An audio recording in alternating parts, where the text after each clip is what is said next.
me now. Go ahead, Gauri.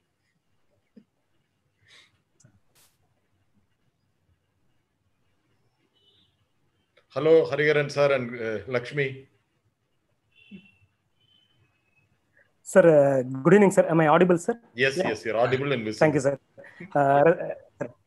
Sir, thank you, sir. Respected Venkatraman sir, Anand Master sir, Madhavan sir, good evening all. Thanks for the opportunity. Thanks Microlabs for this opportunity. Non-insuloma pancreatogenous hypoglycemia syndrome. The terminology itself looks very big. When SV sir gave me this topic, I was scared because nothing much literature was found. Then he sent me with some of the relevant articles which I have to focus on. So I will just ponder on this topic, which is quite exciting to learn a few carry home points. So as we see this topic, non-insuloma pancreatogenous hypoglycemia syndrome. So three things strike. We'll just dissipate all these three things to understand what this new entity is all about. So we'll just take a small case. Mrs. J, 83 years old, postprandial 132 bar 132. Basically, this is a real life patient. So she presented to me 15 years back with 15 minutes of or half an hour of taking her lunch. She was all the time profusely sweating. She's a scientist. She was lying on the floor all the time, and she put her foot over the chairs, and she was relaxing, and very embarrassing for a female to lie on the floor in her office, especially after half an hour of taking food. So we did an extended GDT at the time after consulting an endocrinologist. That time her 3 hours sugar was about 82, 4 hours sugar was about 70, and the random sugar was about 82 or 4. So does this individual suffer by an hypoglycemia? So this is again another Mr. A, another real life patient who always, whenever he's in class after breakfast or lunch, he was complaining of that he is profusely sweating, and both are non-diabetic. This entity is all about, it is all non-diabetic state. So the baseline is, it is all about non-diabetic state. So he was profusely sweating after taking, especially his meals, 30 to 1 hours, and he has to take a break from his class, and he has to take some carbohydrate, and that was making him feel comfortable. We tried to do an CGMS for this patient. So here, if you see the time in range, all the time he was in hypoglycemic range. More than 70% of the time he was in hypoglycemic range. Like Mrs. J and Mr. A, are they hypoglycemia? So healthy individuals may have low glucose concentrations without symptoms after prolonged fasting. So somebody might be doing fasting, like for religious reasons, for political reasons, they might be fasting in various platforms. Do they all show up symptoms? Like they can combat this low glucose concentration without symptoms at all. But when a sympathoadrenal or a neuroglycopenic symptoms may be highly suggestive of hypoglycemia.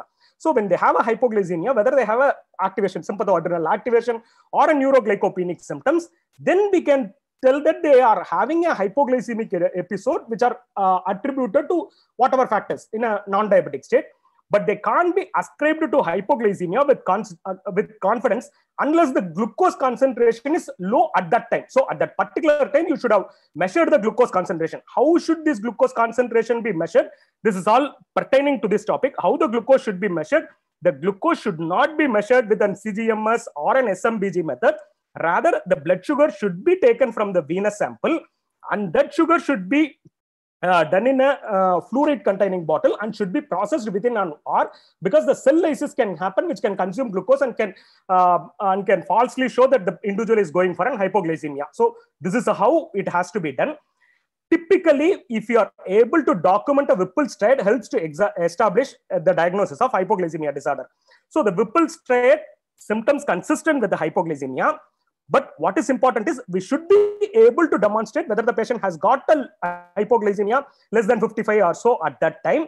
And the third important phenomenon is relief of those symptoms after plasma glucose level is raised. So this is what Whipple's triad is all present. Only those patients in whom Whipple's triad is documented requires evaluation, and they are the patients who are termed as hypoglycemia and management of hypoglycemia. Postprandial hypoglycemia, typically we call it as reactive hypoglycemia. If you see the literature on reactive hypoglycemia, though every one of us would have seen some case of reactive hypoglycemia, but there is no terminology, no literature in, if we search, there is no terminology like reactive hypoglycemia. So if we see any postprandial or reactive hypoglycemia is a descriptor of the timing of hypoglycemia. That is, it happens within the 4 hours after meals, and it's not a diagnosis per se. So whenever we see such a reactive hypoglycemia, it should give us a clue to find out what is the reason for that hypoglycemia. Then again, the Whipple's trial should be fulfilled. Then only we should subject them to further test. So in both these tests, in both the cases, Mrs. J as well as Mr. A, they were not fulfilling the criteria of Whipple's triad, and should not be subjected to unnecessary test. And typically we didn't measure following the Whipple's triad how it has to be measured. So that was not followed. We did just because the technology was there. We put a CGMS. Extended GTT is really useless in that patient. So both the things, what I did is wrong. So when we see, then what else could be the reason for somebody who has a hypoglycemia at that time? So this JAMA article in 1980 says that 5-hour OGDT, even a 5-hour OGDT seems unreliable for the diagnosis of reactive hypoglycemia. And when the patient presents with all those things, it suggests hypoglycemia may have an emotional disturbance, and always look into it. So the causes of a postprandial hypoglycemia in a non-diabetic could be all these factors. So we are going to see the 5 things which are ticked over here, and we will gradually proceed that. So who should be evaluated? As we said, the patient should fulfill the Whipple's criteria. And in patients with symptoms of hypoglycemia but normal plasma glucose concentration at the same time, no further evaluation is needed. Although low glucose values measured using reflectance meters suggest the presence of hypoglycemia, these methods are not sufficiently reliable in low range. So the normal SMBG should not be done in these patients.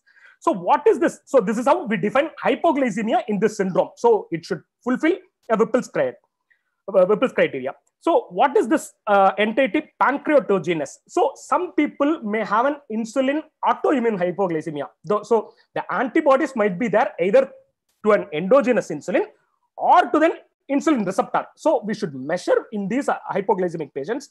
Once we have known that they have a hypoglycemia, we should measure endogenous insulin receptor antibody, or an insulin antibody should be measured in these patients, which rules out insulin autoimmune hypoglycemia. Insulin secreted in response to a meal binds to the antibody, and then they dissociate from the antibody in an unregulated fashion, causing hyperinsulinemia and hypoglycemia. Or in patients with insulin receptor antibody, the hypoglycemia occurs as a result of antibody activation of the receptors. So this is how the hypoglycemia present in response to the antibodies to insulin or to the insulin receptors. So the presence of insulin or insulin receptor antibody can distinguish insulin autoimmune hypoglycemia from insulinoma. The antibodies don't have to be measured during an episode of hypoglycemia. It can be done at any random time. So non-insulin tumors. So this is another reason, like whether it is coming from pancreatic or non-pancreatic. Non-islet cell tumors also can cause hypoglycemia through mechanisms not related to hypersecretion of insulin, probably because of insulin-like growth factor 2, which is getting produced, or tumor burden in which the tumor cells' high metabolic needs are consuming glucose, and that might be the reason for the production of hypoglycemia. So then comes the third entity, non-insulinoma. So this entity, non-insulinoma pancreatogenous hypoglycemia syndrome, is an endogenous hyperinsulinemia, which might be due to the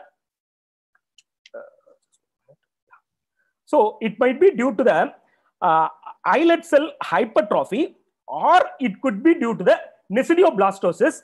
Nesidioblastosis is a form of primary islet cell hypertrophy with the new differentiation of islets of Langerhans from pancreatic duct epithelium. So this happens. So NIPH is not equivalent to nesidioblastosis, though we can on some literature search shows NIPH is almost equivalent to nesidioblastosis. But there is a subtle difference, because nesidioblastosis is something which presents because of gene mutation and present in the newborn infants. So, but the typical histological and pathological features are almost similar to nesidioblastosis. That is the reason why this NIPHs and nesidioblastosis are used alternatively. Insulinomas are primarily, they are islet cell tumors. They are simple solitary tumors. They are not because of the hyperplasia of the islet cells which is happening. So NIPH has unique clinical, diagnostic, surgical, and pathologic features. We'll see one slide for all these things. In that way, it differentiates it from insulinoma. So both in insulinoma as well as in NAPHS, they will have an increased elevation of insulin, C-peptide, pro-insulin are both elevated. This is a similarity. Almost they present as in a similar fashion. But there is a subtle difference which differentiates insulinoma from a non-NAPHS. So insulinomas are basically, they are benign. 90% are solitary. So the solitary gives that it can be localized, and they are intrapancreatic size, less than 2 centimeters in diameter.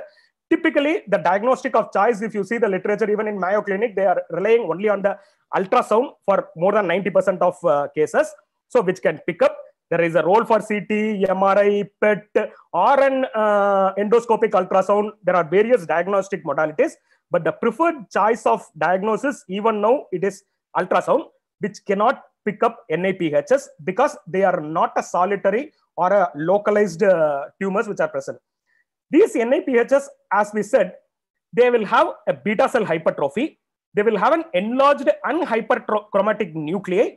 There is an increased islets budding from the periductular epithelium. So these are the histologic features of the pancreatic specimen present. As we said, they may have a characteristic of nesidioblastosis, but as already we discussed, like it is all something which is seen in the neonates. So that differentiates from NAPHS from nesidioblastosis. But right now, since the pathological features, all these features are common to NAPHS and nesidioblastosis, we can use these terms interchangeably. So in the biochemical findings, as we said earlier, there will be an increased or elevated plasma insulin, which happens with insulinoma also. C-peptide proinsulins are increased, but it will be negative for a sulfonylurea screening. So if you measure the serum sulfonylurea, it might be negative, or a low plasma beta hydroxybutyrate. So the compensatory mechanisms are not happening up because the insulin which is produced is independent of the counter-regulatory mechanisms.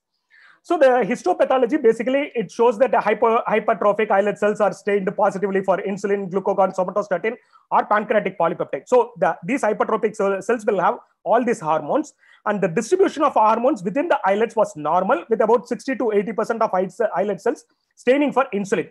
Many of the budding cells also contain insulin. So the other important factor is, now comes the most important factor. So why these findings are same in nesidioblastosis as well as in NAPHS. So the reason being, right now, the increased interest of this NAPHS, which is seen is because of the bypass, roots and Y bypass, which presents a higher incidence in the case of NAPHS. So why a roots and Y bypass surgery will have after 1 year more incidence in the number of NAPHS? The reason being, there is a rapid transit of nutrients from the to the jejunum, and because of the surgery, that increases the amount of GLP-1, which gets increased even up to 10 times that of normal. This GLP-1, this enhanced increased production of GLP-1 causes the secretion of insulin and causes postprandial hypoglycemic attack. And this increase in the GLP-1 is the reason why the same histopathological features which are seen in nesidioblastosis are seen with NAPHS also. All these changes happen 1 year after surgery and indicates that GLP-1 hormone stimulates hypertrophy of new islet cells and budding of new islet cells, almost similar to nesidioblastosis. But this is not something similar to the dumping syndrome, which happens after any gastric bypass surgery. So the dumping syndromes can occur after gastric bypass surgery, particularly when simple carbohydrates are consumed, which is characterized by postprandial diaphoresis, weakness, dizziness, palpitations due to intravascular volume contraction, but that is not because of hypoglycemia. And these symptoms can happen within 15 to 30 minutes of a meal. Whereas in NAPHS, the hypoglycemias happen within 3 to 4 hours. So how do we differentiate insulinoma from NAPHS? We saw insulin is increased, C-peptide is increased. Everything is increased. So how are we going to clinically differentiate insulinoma versus NAPHS? So the very important point is the timing of hypoglycemia. In the insulinoma, it is all about fasting hypoglycemia or provoked fasting hypoglycemia. You can provoke the individual to a hypoglycemic state by a prolonged fasting state and stimulate the hypoglycemia and see that is characteristic of insulinoma. Whereas in NIPHS, it is always invariably, it is all about postprandial hypoglycemia. The results of the localization studies also shows, we will just see like how the localization studies has to be done. It is invariably, it is localized for insulinoma.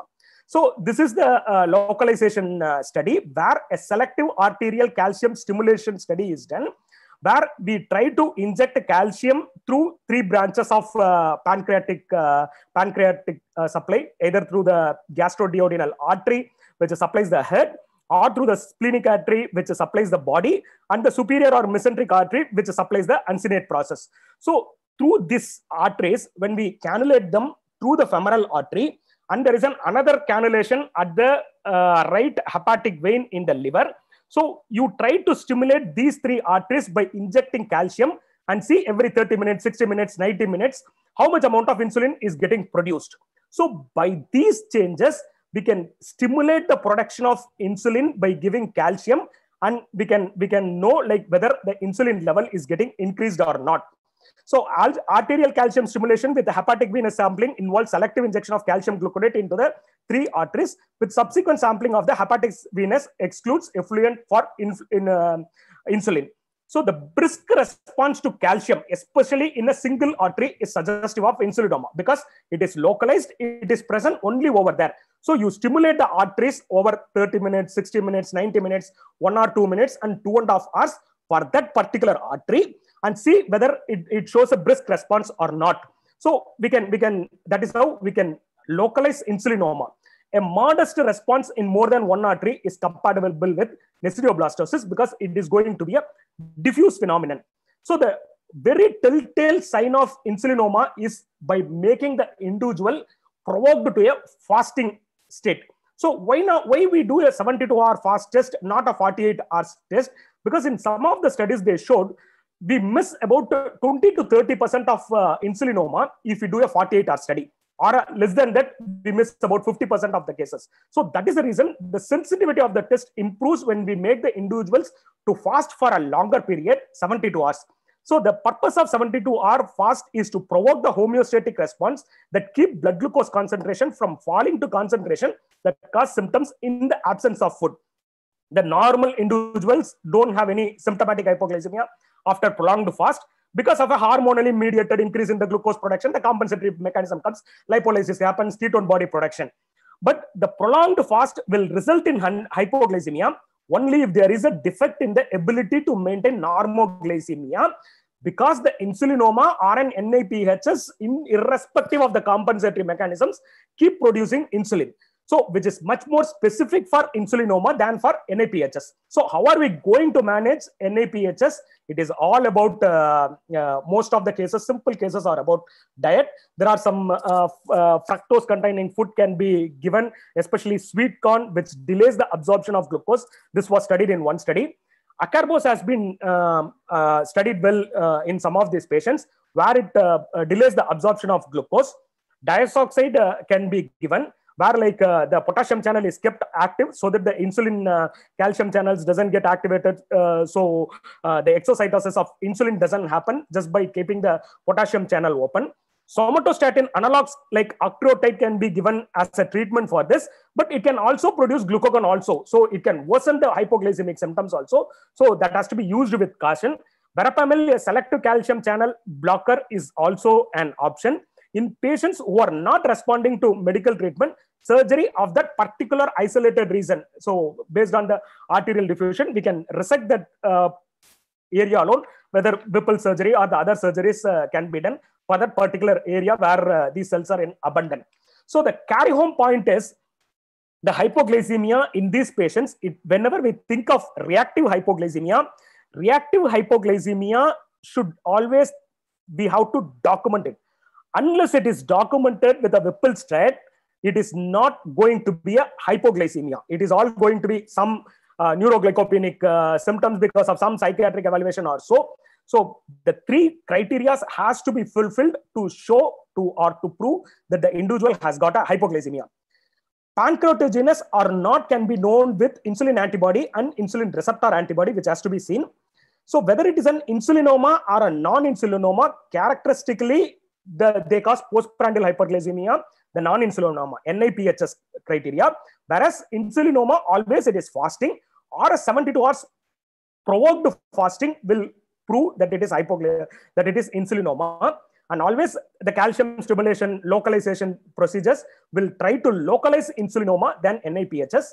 Bile cases, there are drugs with food and acarbose are all well studied in 1 or 2 studies. So they help. Most of the cases are medically managed. Surgical resection is extremely rare.